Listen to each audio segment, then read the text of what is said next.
Sayyidina Sa'ad bin Abi Waqqas dakwah ke Cina. Dakwah ke Cina. Maka seluruh pahala orang Cina, 170 juta orang Cina dari 1,3 miliar Islam. Sholat orang Cina 170 juta, puasanya, zikirnya, baca Qur'annya, sedekahnya semua masuk ke dalam catatan amal Sa'ad bin Abi Waqqas. Assalamualaikum warahmatullahi wabarakatuh. Hamdan wa syukran lillah, wa salatan wa salaman ala rasulillah wa ala alihi wa sahbihi wa mawalah. Allahumma salli wa sallim ala hadhan nabiyil karim sayyidina wa habibina wa maulana Muhammadin wa ala alihi wa sahbihi ajma'in. Amma ba'du, qala Allah ta'ala fi kitabihil aziz,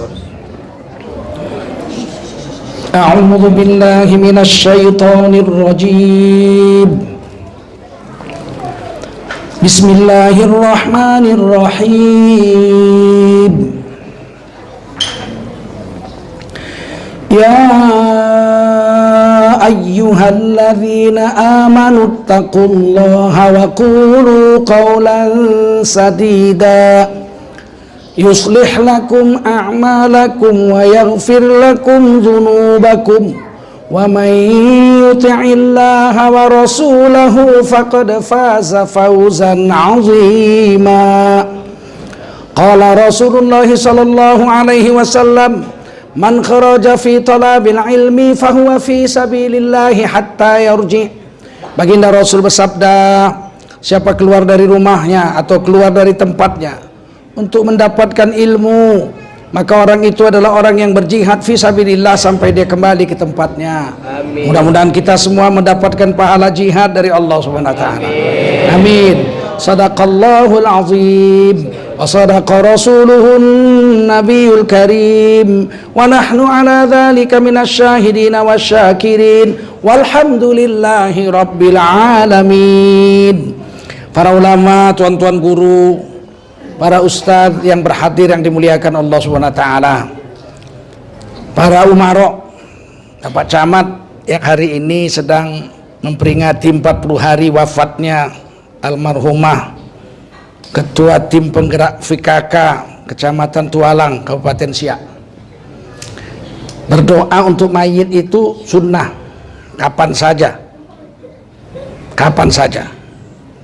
Lebih afdal berdoa untuk mayit di kuburnya, di sisi kuburnya. Itu ditulis dalam kitab Ar-Ruh Imam Ibnu Qayyim Al-Zawji. Hadis-hadisnya lengkap. Adapun kirim doa dan sedekah untuk mayit hari pertama, hari kedua, hari ketiga, hari ketujuh, hari ke-40, ini dilakukan oleh para sahabat Nabi radhiyallahu anhum ajma'in. Jadi bukan pekerjaan bid'ah. Ditulis oleh Imam Suyuti dalam kitab Al-Hawilil Fatawi. Para sahabat Nabi itu, ini riwayat dari Tawus. Tawus itu sahabat kecil Rasul, tabi'in besar. Beliau mengatakan para sahabat Nabi itu kalau wafat saudara-saudaranya atau keluarganya, mereka akan sedekah selama 7 malam berturut-turut kalau yang mati itu orang soleh. Secara zahir kelihatan soleh. Tapi kalau dilihat kurang soleh, ngertilah kita maksudnya kurang soleh. Orang soleh itu sering salah input.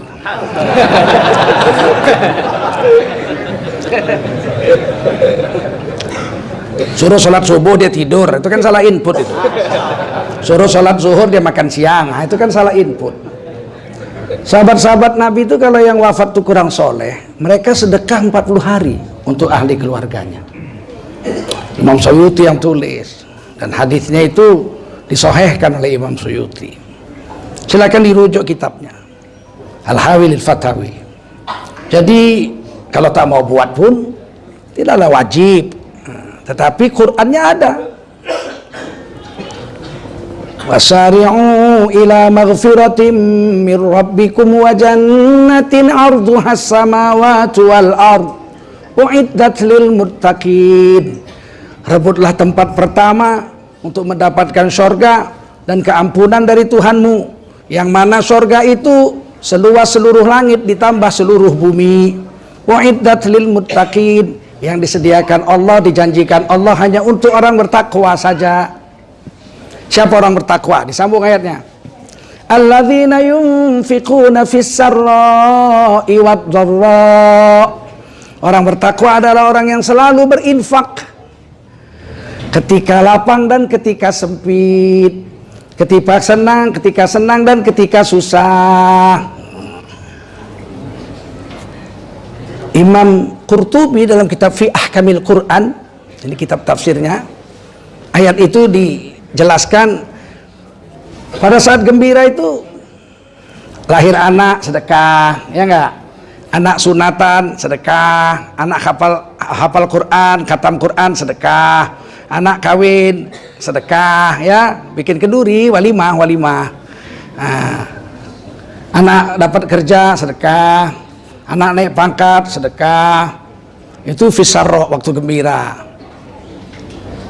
Waktu susah, waktu sempit, sakit sedekah. Wadawu mardokum bisadaqah. Obati orang yang sakit diantara kamu dengan bersedekah. Fil ma'tam, kematian. Mati kan susah. Siapa bilang mati nggak susah? Betul. Jadi sedekah itu waktu senang dan waktu susah. Kapan sedekah waktu susah kalau nggak waktu kematian? Jadi lahir anak sedekah, mati bapak sedekah, kawin anak sedekah, mati mama kawin lagi sedekah, istri mati sedekah. Jadi jangan dibantah ulama-ulama, ya enggak? Kalau kita mau jumpa Nabi langsung tak jumpa, ya enggak? Siapalah yang kita ikut? Al ulama warasatul anbiya. Para ulama lah pewaris Nabi. Jadi kalau ulama ceramah itu minimal dia sebut kitabnya. Di kitab ini. Jadi orang-orang yang alim-alim bisa cek pembohong apa enggak Tengku Zulkarnain itu. Sebab saya dibilang Ustadz abal-abal. Cuman modal jenggot sama serban doang. Kalau jadi polisi bisa nyamar, sebulan ketangkep paling enggak sempatlah cari duit, ya enggak? Kemarin ada tentara palsu 3 tahun baru ketangkap. Kalau ustadz palsu semenit ketangkap, baru buka, belum ama ba'du, alhamdulillah, la kalau kata ila billah, udah ketangkap. Belum ama ba'du, betul nggak? Emang enak jadi ustadz.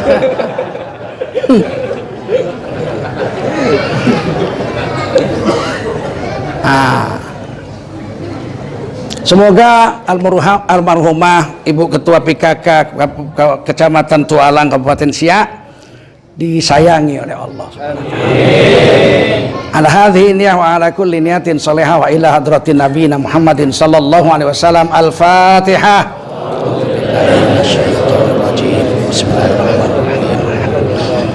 Ar-Rahmanir Rahim Maliki Yaumiddin. Iyyaka na'budu wa iyyaka nasta'in. Ihdinas siratal mustaqim. Amin ya Allah, amin ya Rahman, amin ya Rahim, amin ya Mujibas Sa'ilin. Allahumma bisiril Fatihah wa bi barakatil Fatihah wa bi karamatil Fatihah istajib du'ana wa hajatana wa tamim taksirona ya arhamar rahimin. Wa sallallahu wasallam ala sayyidina Muhammadin wa ala alihi wa sahbihi ajma'in walhamdulillahi rabbil alamin. Kata Imam Suyuti begitu.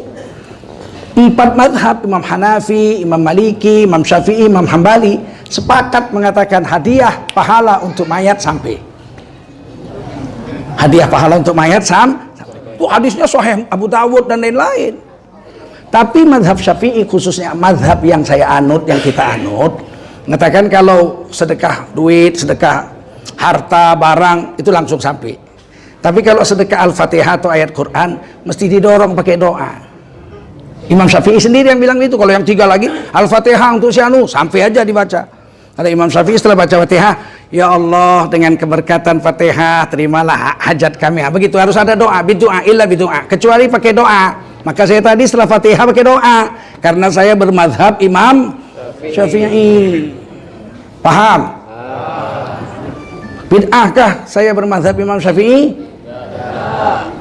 Imam Syafi'i bukan Tuhan, bukan Nabi, dia bisa saja salah. Ya, tapi beliau hafal hadis 600.000. Orang Quraisy, ahli bahasa Arab, hafal Quran umur 7 tahun. Tapi bisa saja salah. Iyalah, apalagi kau.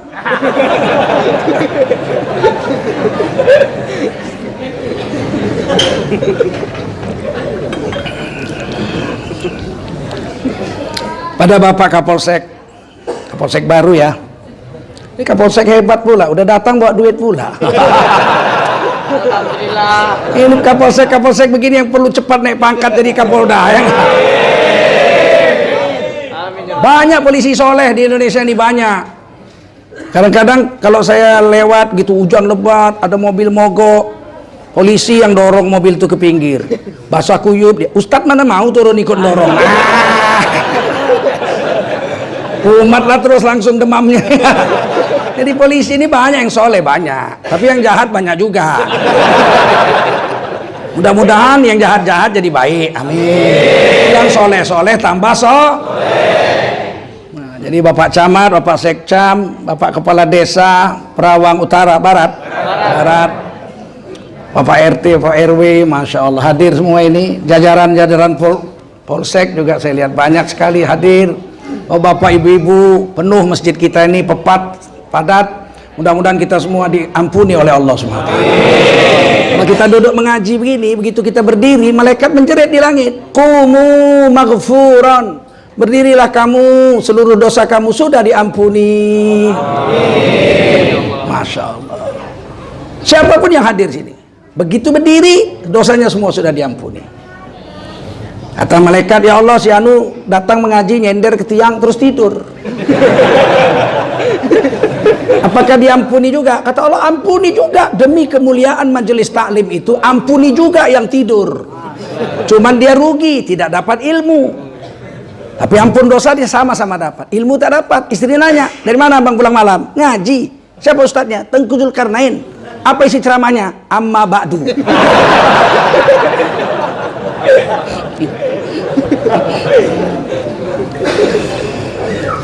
So, Bapak Ibu Saudara sekalian, wajiblah kita bersyukur pada Allah SWT. Salawat dan salam kita sampaikan untuk baginda Rasulullah Sallallahu Alaihi Wasallam. Ada beberapa poin yang ingin saya sampaikan. Yang pertama, tidak bosan-bosan saya sampaikan bahwa dari seluruh anugerah Allah yang pernah kita terima atau yang akan kita terima, maka anugerah yang paling berharga adalah anugerah iman. Tak ada lebih dari itu. Harta, pangkat jabatan, nama besar, kesehatan, dan kehidupan nyawa kita, ini sementara semua. Mati tinggal. Dari 4 nikmat itu, harta benda dunia, kesehatan, kehidupan, dan iman, yang paling berharga iman lah. Dibawa mati, betul?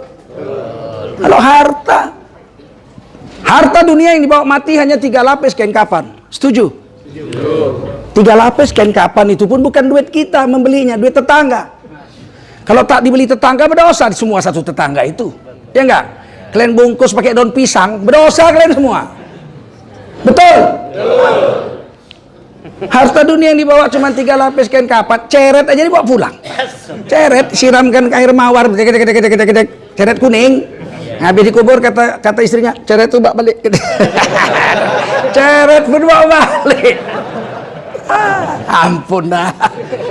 Kalau kami di Medan menurunkan jenazah, kalau tempatnya BC, itu dibikin peti, bawahnya kain. Peti tapi bawahnya kain. Waktu menurunkan peti itu pakai kain panjang. Dikerek pakai kain panjang, cek gitu kan. Selesai dikerek itu peti, angkat kain panjang tuh. Mahal tuh dibeli Solo katanya. Aduh, kain kapan pun diambil, ceret bawa pulang, botol pun dibawa pulang, botol, tikar tempat tahlilan situ bawa pulang juga. Tak ada yang mau dari benda dunia ini dibawa. Andai kata kita punya uang 2 miliar ikut dikubur, bukan berpahala, berdosa, menyia-nyiakan ada mobilnya ikut dikubur, gila, nggak ada manfaat apa-apa, betul nggak? Tak ada yang mau, harta dunia tidak ada yang ikut kecuali kain kapan.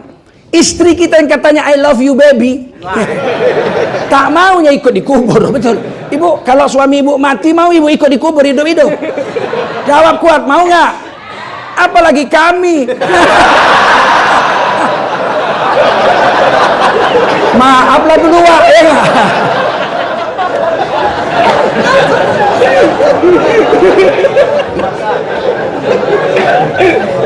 Jadi harta dunia itu tinggal semua, betul? Belum pun mati kadang-kadang udah tak bisa dipakai. Belum mati sudah tak bisa dipakai. Karena yang dipakai itu rezeki aja. Rezeki ditetapkan Allah. Kalau harta belum tentu rezeki kita. Berapa banyak orang memiliki harta tapi tidak menikmatinya. Rumahnya 5, yang ditempati 1, yang 4 ditempati orang. Betul? Bukan rezekinya, memang miliknya. Tapi ada berapa banyak pula orang yang tidak memiliki tapi bisa menikmati. Ada orang nggak punya mobil, sampai mati nggak bisa beli mobil, tapi kemana-mana naik mobil. Siapa? Supir. Lebih ahli dia dari yang punya mobil ya. Kalau yang punya mobil bawa dibentak-bentaknya, bodoh, belok sini, aduh, salah, pinggir. Berani dia bentak majikannya itu. Main. Kadang-kadang kita orang kecil tapi punya rezeki bisa memegang kepala presiden, tukang pangkas, bengkok sedikit katanya, ya enggak? Bengkok sedikit, bininya juga berani begitukan lakinya, ya enggak? Itu rezeki, paham? Jadi harta dunia ini kadang-kadang belum mati kita sudah tak kita nikmati. Ada orang punya uang 70 miliar, banyak nggak? Rumahnya 10, mobilnya 10, bininya 4. Tapi ditakdirkan Allah rezekinya sedikit. Kena stroke. Bengkok. Habis. Semua tak boleh makan. Datang pembantunya pagi-pagi. Assalamualaikum tuan. Waalaikumsalam. Wakiem namanya. Wakiem. Iya tuan. Hari ini masak sup buntut. Aku kepingin makan sup buntut. Kata Wakiem, tuan mau makan sup buntut? Iya, udah stroke. Ya, langsung jiun. Jiun itu apa? Innalillahi wa inna ilaihi raji'un. Terdiam dia. Duit 70 miliar. Kalau gitu makan sup kepiting aja. Waduh, game over tuan. Mana boleh orang stroke makan sup kepiting? Mulai nangis ya. Kalau gitu aku kepingin makan kolak pisang aja ya, yang manis. Tuan udah diabetes. Makan kolak pisang manis mau dipotong kakinya. Wah, menggerung dia nangis. Duitku 70 miliar ya. Oh, itu gak boleh, itu gak boleh. Dan jadi orang miskin aja makan ikan asin. Mana boleh ikan asin, tuan kan darah tinggi. Baru tahu duit 70 miliar semua nggak boleh makan. Terus makan apa ya? Tenang tuan, saya udah belajar sama dokter gizi. Makanan paling sehat tuh orang stroke, setengah jam beres. Dimasaknya bubur, pakai rebus bayam, nggak pakai garam, di blender. Persis lah muntah kucing. Ini makanan tuan. Kan bisa disuapnya sendiri, tangannya bengkok. Disuapkan biniknya yang nomor 4, 7 kali lebih cantik dari Syahrini. Lele. Bininya begitu cantik, jangankan dipakainya, dipegangnya nggak nyampe. Harta dunia sampai situ aja. Kenapa kita harus gadekan iman kita untuk harta dunia? Kenapa kita harus mencuri, menipu, bermain curang? Orang curang perlu pengakuan orang jujur baru dia diterima orang. Tapi kalau orang jujur tak perlu pengakuan orang curang. Betul? Pengakuan orang jujur pun tak perlu kalau orang jujur. Betul nggak? Dunia ini aja lah. Dunia ini panggung sandiwara, ceritanya mudah berubah. Ada peran nyata dan ada peran berpura-pura. Mengapa kita bersandiwara? Betul nggak? Tampillah apa adanya aja, ya nggak? Tampil apa adanya saja. Orang menilai kok. Allah menilai. Seandainya seluruh manusia bilang kita jahat, kalau Allah bilang kita baik, kita jahat apa baik? Seluruh dunia bilang kita baik, tapi Allah bilang kita jahat. Kita baik apa jahat? Terus ngapain?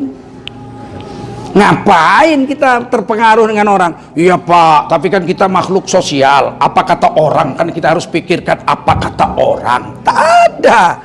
Itu pernah diucapkan Luqman Hakim, itu anak Luqman Hakim yang ditulis di Quran, surah Luqman. Ada surah Luqman di Quran, betul? Luqmanul Hakim itu seorang wali Allah. Anaknya bilang, Pak, kita ini harus mendengar apa kata orang. Kata bapaknya, untuk apa dengar kata orang? Kalau kata orang, nak, tak ada yang betul. Apapun kita buat salah kalau kata orang. Tak mungkin kita bisa menyenangkan semua orang. Kata anaknya, ya, tapi kita makhluk sosial, Pak. Kalau kata orang nggak kita ikut, gimana nasib kita? Ikut kata Allah saja. Ikut kata Rasul saja. Kata orang tak peduli kita itu, asal kata Allah, kata Rasul betul, jalan. Kata anaknya, payahlah Pak, kita makhluk soleh. Besok kita buktikan. Besok pagi diajak anaknya lah, diajak Luqman Hakim lah anaknya naik keledai. Keledai itu kecil, cuma lebih besar sedikit dari kambing. Keledai, tapi kuat Pak. Itu keledai di India, di Pakistan dipakai itu sebagai alat pengangkat barang. Diletakkan barang di punggungnya saking banyaknya, terangkat kaki depannya. Namun jatuh enggak? Itulah hebatnya. Degelnya keledai itu.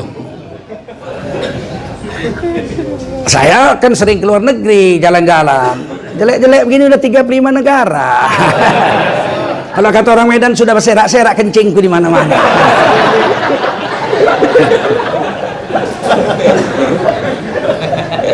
Naik keledai lah. Keledai itu kan kecil saja, lebih besar dari kambing etawa sedikit. Naiklah Luqman Hakim di atas keledai itu, anaknya nuntun. Anaknya masih kecil kan, nuntun. Lewat satu rombongan kabilah. Apa kata orang? Yuh, ini bapak tak tahu diri ini. Dia udah tua enak nangkring di atas keledai, anaknya masih kecil suruh jalan. Tak tahu diri jadi orang tua. Lewat satu rombongan, macam mana nak? Iya bapak di atas tak tahu diri. Kalau gitu gantian, kau di atas aku yang nuntun. Naik anaknya di atas, bapaknya nuntun. Lewat satu rombongan lagi, anak durhaka. Bapak udah tua suruh jalan, dia enak-enak nangkring di atas keledai, anak durhaka. Macam mana nak? Ya aku di atas durhaka Pak. Kalau bapak di atas tak tahu diri. Udah kalau gitu kita naik dua-dua. Naik dua-dua, lewat satu rombongan lagi, manusia kejam. Keledai kecil dinaiki 2 orang, nggak punya perasaan. Macam mana nak? Iya, kita di atas dua-dua kejam, tak punya perasaan. Bapak di atas tak tahu diri, aku di atas anak durhaka. Ya udah kalau gitu yang keempat kita buat, kita jalan aja dua-dua. Kau nuntun sebelah kanan, aku nuntun keledai sebelah kiri. Lewat satu rombongan, orang bodoh.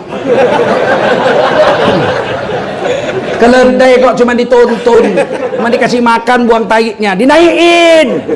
Bodoh. Cemana? Iya, bapak di atas tak tahu diri, aku di atas anak durhaka. Kita jalan dua-dua, manusia bodoh. Naik dua-dua dibilang tak punya perasaan, manusia kejam. Salah semua ya Pak, salah. Ada satu lagi nak, apa? Yuk kita gendong keledai ini. Anaknya menggendong kaki depan, bapaknya gendong kaki belakang. Lewat satu rombongan lagi, gila. Keledai digendong, gila. Biar tahu kita, kalau kita ikut apa kata orang, kita bisa dibilang gila, bisa bilang macam-macam. Makanya kita jalan adalah atas rel agama, apa kata Allah dan kata Roh. Sudah peduli amat sama orang, lantak kau lah situ ya enggak? Paham? Ngerti? Nanti kasih duit belok.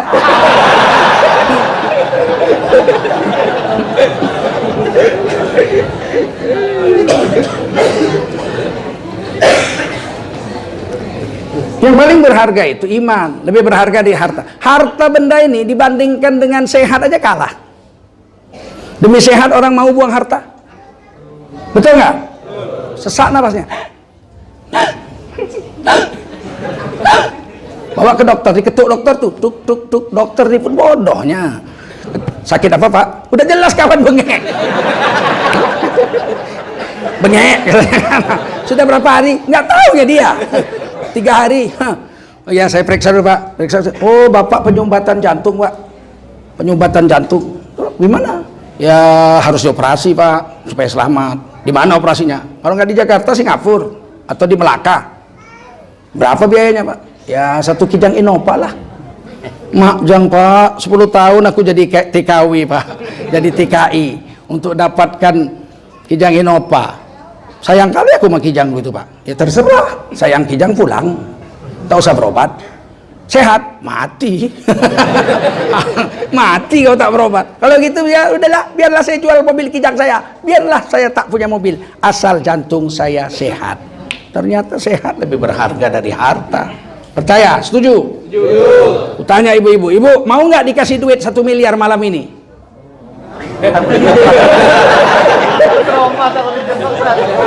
Cash, mau nggak? Tapi matanya disungkil 2. Mau nggak? Satu. Berarti 1 mata tak mau dibayar 1 miliar. Berarti sehat lebih berharga dari harta. Setuju? Setuju. Tapi manusia hari ini mau menggadaikan sehatnya demi harta. Pergi sana pagi, belum lagi orang bangun jam 2 malam udah pergi mau kejar duit ke Pekanbaru. Pulang jam 2 malam, digadaikannya kesehatannya demi harta. Padahal harta yang dapat banyak tuh kalau udah sakit habis semuanya untuk berobat. Betul? Harta dan sehat kalah berharga dengan hidup. Orang rela sakit asal hidup. Ditahankan sakit bertahun-tahun asal masih bisa hidup. Bengek dia. Tiap malam digosok api sama bininya. Lama-lama bininya nanya juga, abang ingat-ingat berapa tahun abang bengek? Ada 15 tahun gua enggak. Daripada 15 tahun bengek bagus mati bang, gila kau katanya. Lebih bagus lah kau punya laki bengek daripada punya laki sehat tapi almarhum. Ternyata hidup lebih berharga dari sehat. Setuju? Setuju. Tapi walaupun sehat kaya raya 100 tahun nggak pernah sakit, tak ada harganya kalau tak beriman. Betul? Sepohon kayu daunnya rimbun, lebat bunganya serta buahnya, walaupun hidup 1000 tahun tak punya iman, apa gunanya? Walaupun hidup 1000 tahun tak punya iman, apa gunanya? Hari pertama masuk kubur ditanya malaikat, man rabbuka, siapa Tuhan yang kau sembah? Dia bilang, nggak tahu aku. Puk, dipukul Mungkar Nakir, terbenam badannya 70 hasta ke dalam tanah, remuk. Sekali dipukul hilang kenikmatan hidup 100 tahun di dunia. Padahal dipukul itu sampai hari kiamat dipukul terus. Sana mana bisa main KKN, main kolusi, nepotisme, duit nggak laku sana. Kalian pikir mau Mungkar Nakir duit? Untuk apa mau beli lotek dia di sana? Dan dia nggak takut, bersaudara pun nggak main sama dia. Marah buka, stop jolo, keluar bahasa Batak. Marta rombo dohita jolo. Mari kita berterombo. Keturunan siapa? Hamu Mungkar Nakir do. Oh do, aku si mau rakir.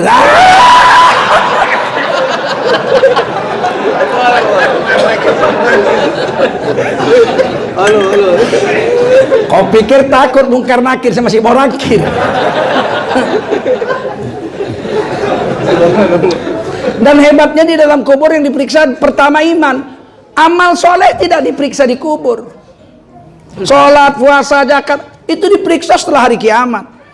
Amal pertama yang diperiksa setelah hari kiamat adalah wa idza saluhat amalu kulluhu. Kalau baik amal sholatnya, semua amal dianggap baik. Wa idza fasadat, kalau sholatnya rusak, maka seluruh amal yang lain diperiksa. Kalau amal yang lain diperiksa, kata Nabi, tidak ada satu orang pun yang lolos. Sempat diperiksa dari mana duit, dipakai kemana, untuk apa. KPK aja meriksa kita 9 jam muntah. Betul? Apalagi Allah yang memeriksa, diputar kaset kita. Makanya kalau udah diperiksa sholat aman, udahlah, tenanglah. Tapi kalau sholat tak beres, ini tiang agamanya sholat. Betul? Dikalungkan di lehernya catatan amal, dicabut, cup. Oh, kupikir dulu catatan amal dikalungkan di lehernya, mak berapa ton itu ya? Kertas, rupanya pakai USB aja sekarang. Ya Allah, ikra kitabak, baca perbuatanmu itu, dinampakkan di lauh di akhirat itu, dinampakkan. Seluruh manusia lihat, dari zaman Nabi Adam, Rasulullah lihat, istri kita lihat, mertua kita, anak kita, cucu cicit kita, bapak kita, nengok semua. Nampak tuh, kau akil balik, malam ini kau sudah ihtilam, sudah mimpi basah. Selama ini baik-baik aja dihitung, yang jahat nggak dihitung. Tapi besok sudah dihitung. Lihat kau, tuh mencuri telur tetangga, ketangkap, nampak jelas berwarna. Tuh, kau intip biniknya mandi. Oh, mau ngelak ke mana? Nampak semua. Tuh, kau berzina di hotel. Dia bilang, aku matikan lampu waktu itu. Gelap, kok bisa nampak? Malaikat menjerit, kau pikir siapa yang syuting? Yang syuting kiraman katibin, bukan Metro Tipu, tahu?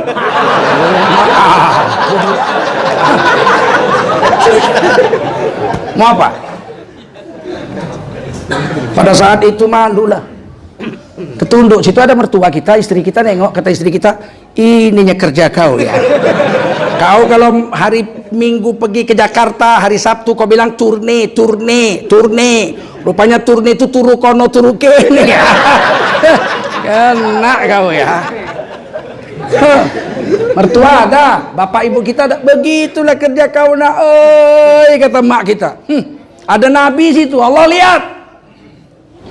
Walau tara idzil mujrimuna nakisu ru'usihim 'inda rabbihim Rabbana absarna wa sami'na farji'na na'mal salihan inna muqinun.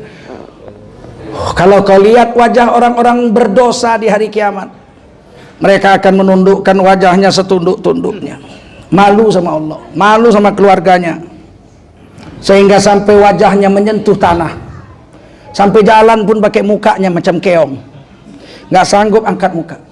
Rabbana absarna wa sami'na, ya Allah kami telah lihat semuanya itu dan kami sudah dengar nasihat ulama. Farji'na, detik ini juga pulangkan kami, jangan nunggu-nunggu. Detik ini juga pulangkan ke dunia. Na'mal salihah, kami akan beramal soleh, kami akan tutupi semua dosa-dosa itu. Inna muqinun, hari ini kami sudah yakin ya Allah. Kata malaikat, kamu mau pulang kemana? Dunia sudah nggak ada, sudah ditiup sangkakala, seluruh alam semesta hilang tanpa bekas. Hari ini ada 2 tempat saja untukmu. Kalau setelah timbangan amal kau banyak baiknya, kau masuk surga. Tapi kalau setelah timbangan amal kau banyak jahatnya, biar kau orang beriman, kau mesti masuk neraka, meskipun tidak kekal. Nah, itulah pentingnya iman. Orang beriman yang dosanya sebanyak buih di laut, banyak betul. Ditambah sebanyak pasir di pantai, banyak sekali. Ditambah sebanyak bintang di langit, banyak betul itu dosanya. Tapi beriman, iya, ya pasti masuk neraka. Dosa sebanyak itu masuk surga, ampun lah ya. Dosa sebanyak itu pastilah masuk neraka, betul? Tapi tidak kekal. Tidak kekal. Sebab neraka itu dipilah-pilih.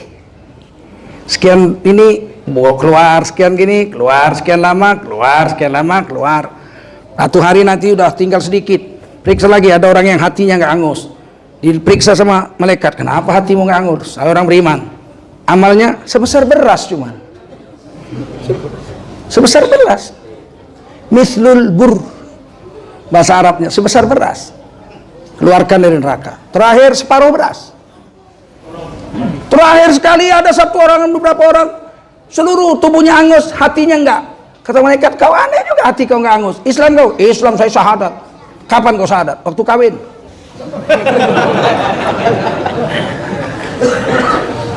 Kata malaikat, amalnya cuma sebesar biji sawi. Kau dulu beriman.